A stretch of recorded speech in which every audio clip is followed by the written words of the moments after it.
walked through the metal corridors of Station Harmony 7 with a small container in her hands. The container was nothing special, just plain plastic with a blue lid, but what was inside meant everything to her. She had woken up 2 hours early that morning to cook. The pork had to be cut just right. The sauce had to taste exactly like her grandmother used to make it.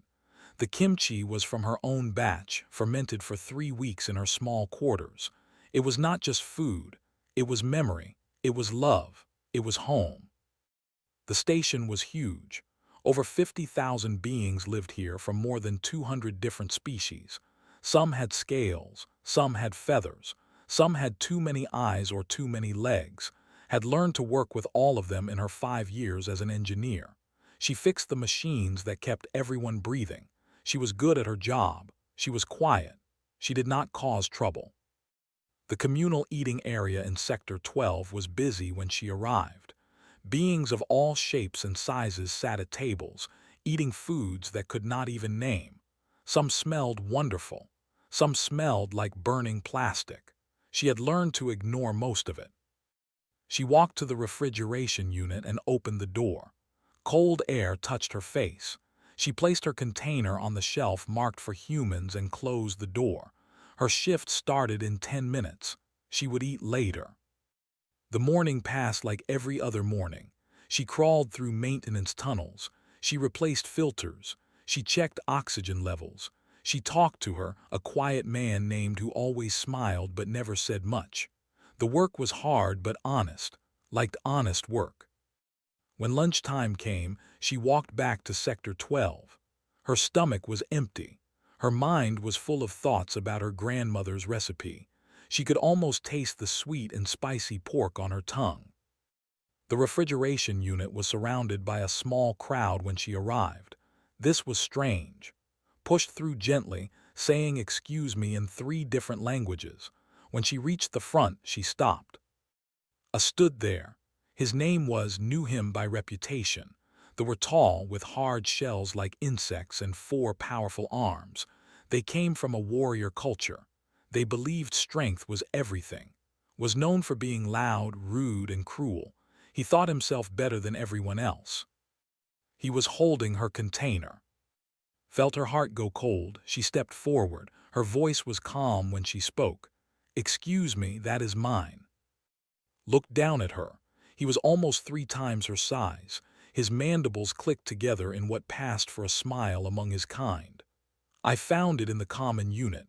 That makes it common food." "No," said. "It was on the human shelf. It is clearly marked. Please give it back." Other beings were watching now. Some looked uncomfortable. A few humans in the crowd went very still. Opened the container. He sniffed at the food inside. His antennae twitched. "This smells strong. What is it?" "It is bulgogi. It was my grandmother's recipe. She passed away last year. I made it to remember her." Held out her hand. "Please." Looked at her hand. Then he looked at the food. Then he did something that made everyone in the room hold their breath. He scooped up a handful of the pork and shoved it into his mouth. Someone whispered. It was another older with patches on his shell. "Perhaps you should not." "Be quiet," said. He chewed loudly. Sauce dripped down his mandibles. "Not bad, primitive cooking, but not bad." He looked at again. "Your dead grandmother made this recipe. Then she should have taught you to guard your food better. On my world, if you cannot protect what is yours, you do not deserve to have it." Said nothing. "What is wrong, little human?" Clicked his mandibles again. "Are you going to cry? Are you going to fight me? You humans are all the same. Soft, weak. You build your machines and hide behind your walls because you cannot face the universe like real warriors." The room was silent. Every being watched. The humans in the crowd had faces like stone. Looked at for a long moment. Her eyes showed nothing. No anger, no fear, no sadness, just nothing. "I understand," she said quietly. Then she turned and walked away. Laughed. It was a harsh sound like metal scraping against metal. "You see," he called out to the crowd, "this is why humans will never be respected. They have no spine, no honor. They just accept defeat and walk away." The older watched leave. He did not laugh. He had spent many years studying humans. He had read their history. He knew what they were capable of. He watched how the other humans in the room reacted. They did not shout. They did not threaten.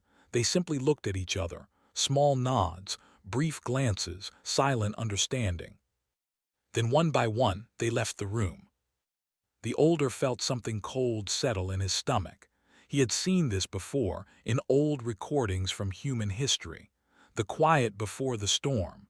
The moment when the pack decided to hunt. He turned to, "You should apologize to her, now before it is too late." Snorted, apologize to a human, for what? Taking some food. He finished the last of the bulgogi and threw the empty container on the ground. They are prey animals. They should be grateful I did not take more. The older said nothing more. There was no point, would not listen. He only hoped that when the humans came for, it would be quick. But he knew it would not be. Humans were never quick. They were patient, and that was what made them terrifying. The news spread through the human community like water through sand. It did not spread through shouting or anger. There were no public meetings, no demands for justice. It spread through quiet words in corridors, through shared looks in the meal halls, through messages that disappeared after being read. Heard about it 6 hours after it happened. He was in the cargo bay moving heavy containers with his team when his communicator buzzed. The message was from his best friend. It was short, just 3 words. Check on. Put down his work immediately. His team did not ask questions. They knew he only stopped working for important reasons. One of them, a man named, simply nodded and said, "We will cover for you." Found his sister in her quarters. She was sitting on her bed looking at an old photograph. Their grandmother smiled up from the picture, frozen in time, forever young in memory. "Tell me what happened," said. Told him. Her voice was flat. She did not cry. She had cried enough when their grandmother died. She had no more tears for someone like. When she finished, sat down next to her. He was silent for a long time. His face showed nothing but knew her brother. She could see the cold fire burning behind his eyes. "What do you want me to do?" he asked finally. Shook her head. "Nothing illegal, nothing that will get you in trouble." Almost smiled. "I know, I was not asking about that. I was asking what you want the outcome to be." Thought about this. She thought about her grandmother.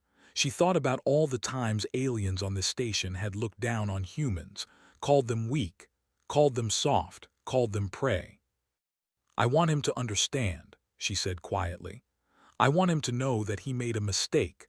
I want him to feel what it is like to be small and helpless and alone." Nodded. "Then that is what will happen." He left her quarters and began making calls. The next day, strange things started happening too. It started small. His morning meal was wrong. The kitchen staff apologized. They said there was a mix-up with the orders. They gave him something else, but it was cold and tasteless. Complained loudly. No one seemed to care. His work schedule changed. He was supposed to work the day shift, but the computer showed him on the night shift. When he complained to his supervisor, the supervisor checked the records. The records showed had requested the change himself. Knew he had not, but he could not prove it. His quarters had problems. The temperature was wrong, too hot then too cold. Maintenance came to fix it. They were humans. They smiled politely and said they would do their best. They worked for hours. When they left, the temperature was still wrong. Began to notice other things. Humans looking at him, not with anger, not with fear, just looking in the corridors, in the meal halls, in the work areas, always watching, always present. He tried to ignore it. He told himself it meant nothing. Humans were everywhere on the station. Of course he would see them. But the feeling would not go away. The feeling that something had changed. The feeling that he was being watched. The feeling that he was being hunted. Was busy during these days. She moved through the station like a ghost, talking to people, gathering information. She spoke to the beings who had witnessed the incident.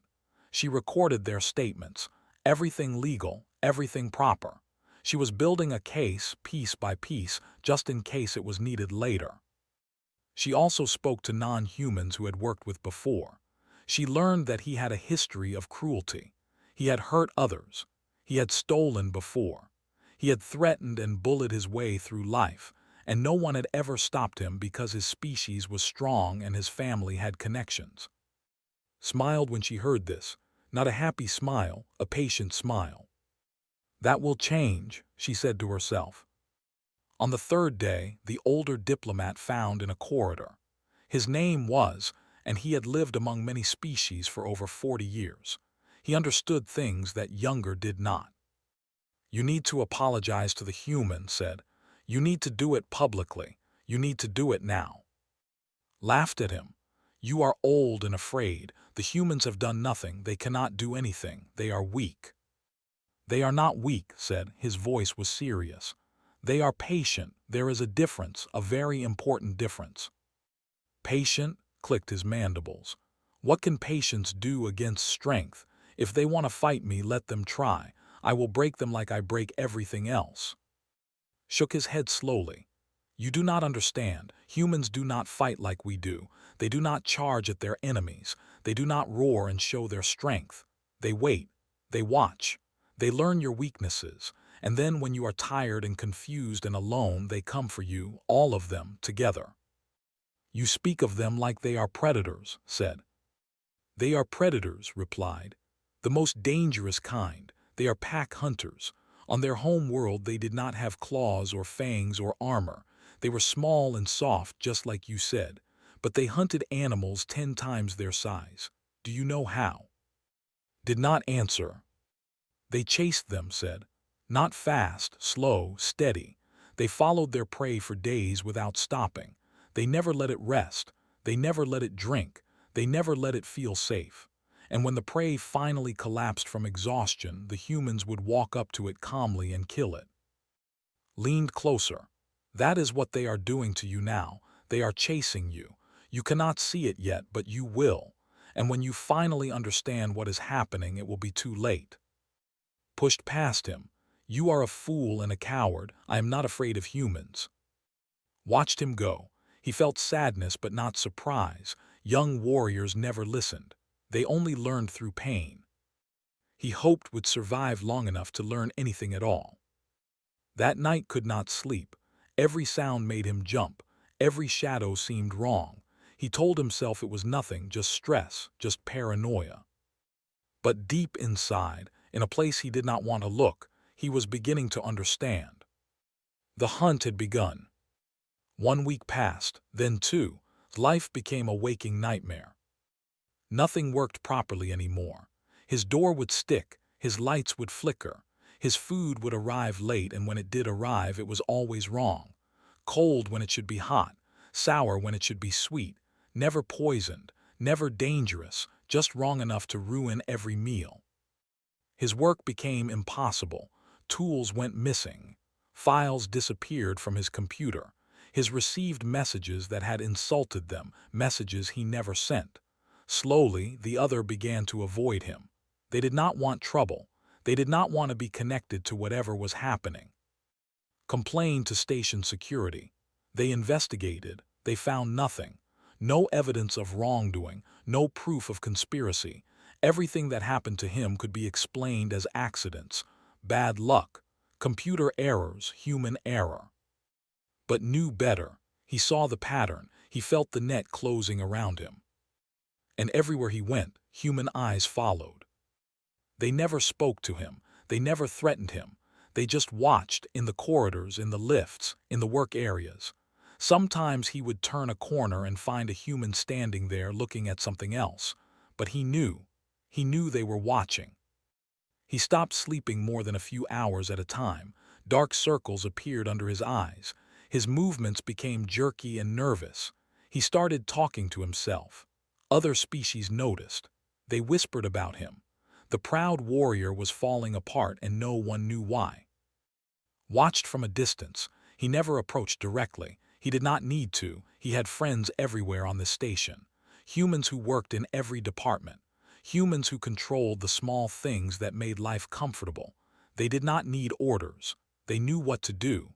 They had all heard what had done to. They all remembered. Humans always remembered. On the 15th day, made his mistake. He was walking through a maintenance corridor when he saw a human ahead of him. It was the quiet worker who worked with. He was alone, checking something on a wall panel. Felt rage explode inside him. All the fear and frustration of the past 2 weeks turned into burning anger. He could not hurt the humans who were tormenting him because he could not prove anything. But here was a human, alone, with no witnesses. You growled. Turned, his face was calm. Can I help you? Yes, you can help me by telling your people to stop. Whatever they are doing, tell them to stop. Tilted his head slightly. I do not know what you mean. Do not lie to me, stepped closer. His forearms were clenched into fists. I know what you humans are doing, the food, the schedules, the watching, I know it is you. I am just a maintenance worker, said. I fix machines. I do not control food or schedules. Lies, grabbed by the front of his uniform and lifted him off the ground. Tell me how to make it stop. Did not struggle. He did not look afraid. He just looked at with those calm human eyes and said, You should not have touched me. Threw him. Hit the wall hard. There was a cracking sound. He fell to the ground and did not move. For a moment felt satisfaction.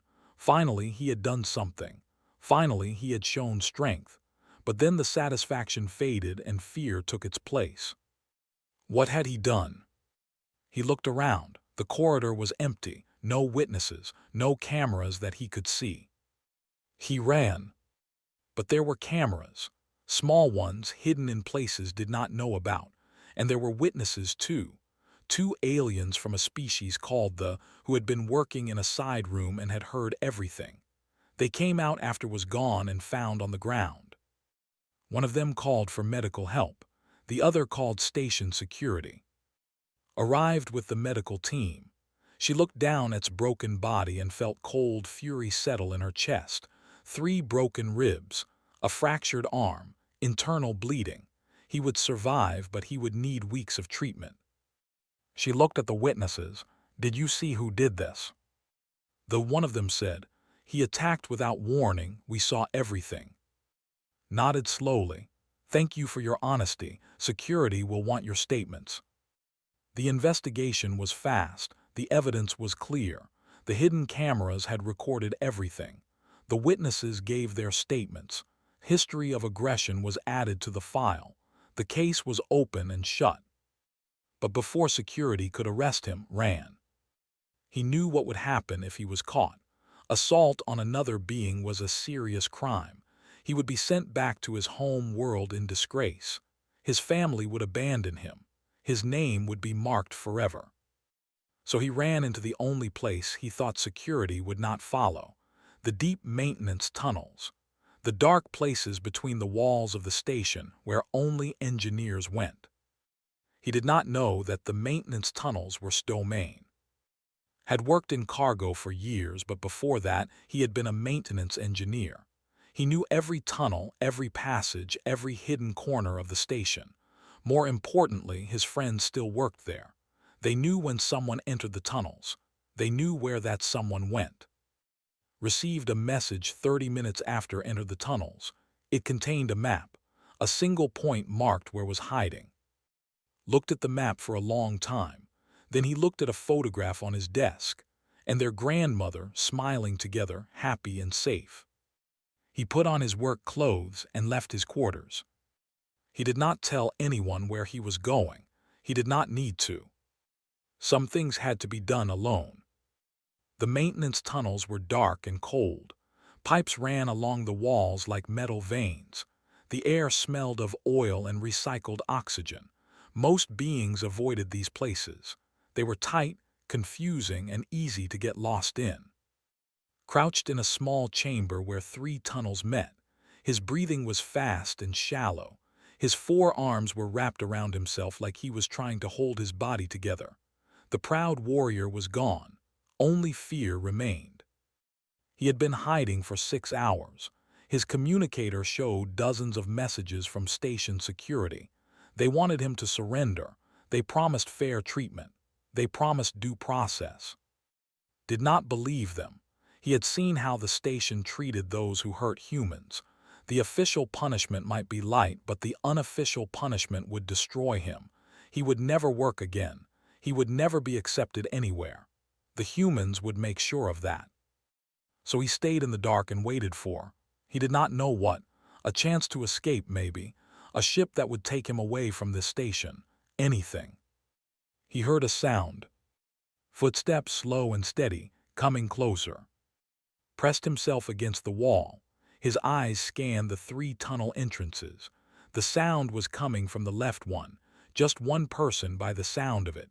Security officers always moved in groups. This was someone else. A figure appeared in the tunnel entrance. Human, male, average height, simple work clothes, nothing special about him at all. Except for his eyes. His eyes were cold and empty like the space between stars. The human said, his voice was calm, almost friendly. "I have been looking for you." "Who are you?" demanded. He tried to sound strong, but his voice cracked. "My name is my sister." The words hit like a physical blow. The small human whose lunch he had stolen, whose grandmother he had mocked, whose food he had eaten while she watched. "Stay away from me," said. He raised his 4 arms in a fighting stance. "I am warning you, I will kill you." Did not move. He did not look afraid. He just stood there, watching like a hunter watching wounded prey. "You hurt," said. "He is a good man, he has a family, children, they are waiting for him to come home. He should not have been there, he should not have." "You stole my sister's food," continued, as if had not spoken.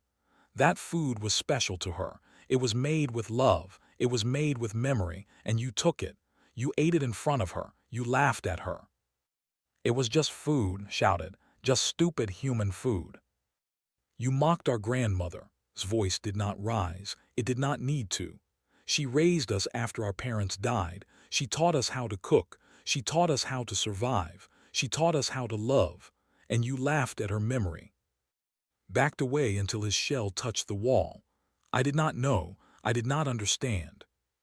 "No, you did not. Took a step forward, but you will."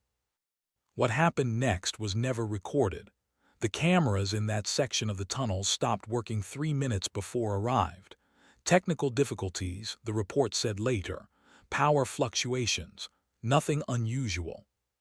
But the sounds traveled through the metal walls. Other maintenance workers heard them far away in other tunnels. They heard screaming. They heard begging. They heard words in languages they did not understand, prayers to gods they had never heard of. And then they heard silence. 23 minutes after entered the tunnels, he emerged from an exit near the cargo bays. His clothes were clean. His face showed nothing. He walked to a communication panel and pressed the button for station security. "This is cargo handler, badge number 774. I was doing a routine check in the maintenance tunnels and heard unusual sounds from Section 7. You may want to send someone to investigate." His voice was perfectly calm, perfectly normal. Security found 40 minutes later. The official report said he had fallen into industrial machinery while fleeing through the tunnels. The machinery was used for recycling waste metal. It had powerful cutting tools and grinding systems. It was very dangerous. The report noted that the machinery was not operational at the time. It had been shut down for maintenance. But the injuries were consistent with the type of damage such machinery could cause. No one questioned the report. The security officers who found were experienced. They had seen many things in their careers, but some of them had trouble sleeping for weeks afterward. One of them requested a transfer to a different station. He never explained why. Was not dead, but he would never be the same. His body could be rebuilt. Medicine was advanced, but his mind was broken in ways that medicine could not fix. He would spend the rest of his life in a care facility on his home world, staring at walls and flinching at shadows. Some said death would have been kinder. Returned to work the next day. He moved cargo. He joked with he ate lunch with his sister in the meal hall just like always. No one ever connected him to what happened too. There was no evidence, no witnesses, nothing but a maintenance worker who reported strange sounds and a piece of broken machinery that should not have been dangerous. But the other species on the station knew. They could not prove it, but they knew. And they began to understand something important about humans. They were not just soft creatures who hid behind machines. They were not just engineers and workers and traders. They were hunters, and they protected their own. The station held a gathering for 3 weeks after the attack. He was still recovering, but he could walk now. He could smile. His children stood beside him, holding his hands, looking up at him like he was the greatest hero in the universe. The humans of Station Harmony 7 came together that day. All of them. Engineers and doctors and cargo handlers and teachers and cooks. They filled the main gathering hall until there was no room left to stand. They did not cheer or shout. They simply stood together, a wall of quiet faces, united in something deeper than words. Other species watched from the edges. They had been invited, but few came close. Something about the humans made them nervous now, something they could not name. Stood at the front with her brother. She looked small among the crowd, but her eyes were calm and steady. She had brought food to share. Her grandmother's recipe, made with love, made with memory. This time, no one would take it from her. Spoke briefly. He thanked everyone for their support. He said he was proud to be part of such a community.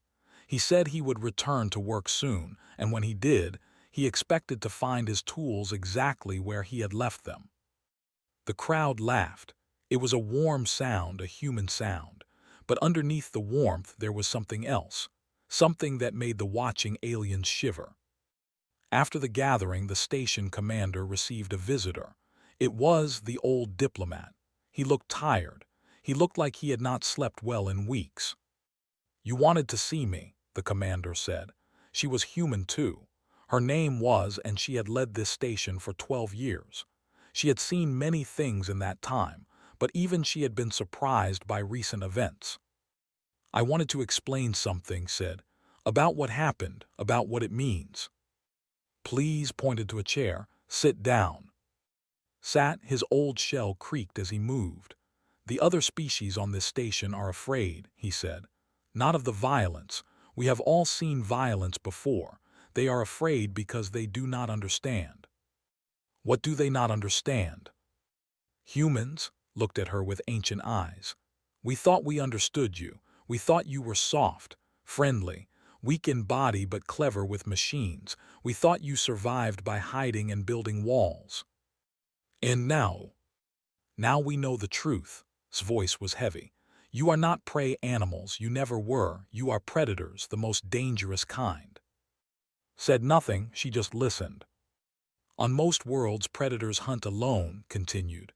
"They compete with each other. They fight for territory and food and mates.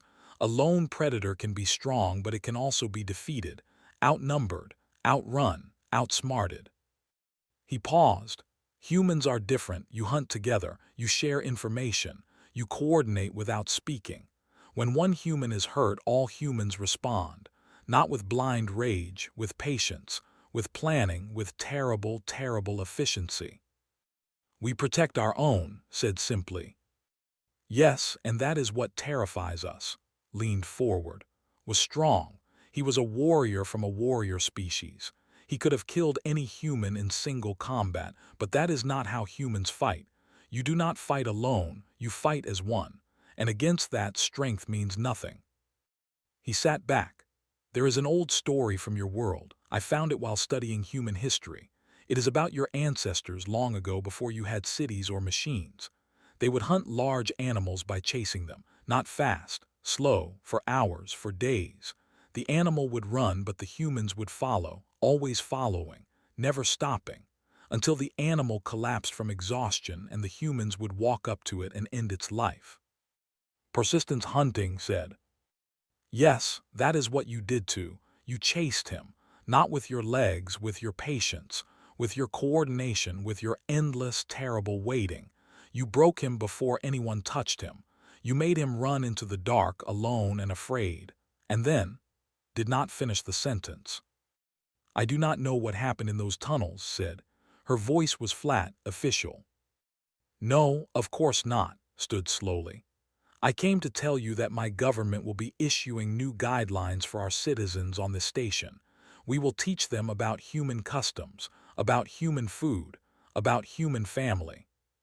"That seems wise." "We will also teach them one more thing." Walk to the door.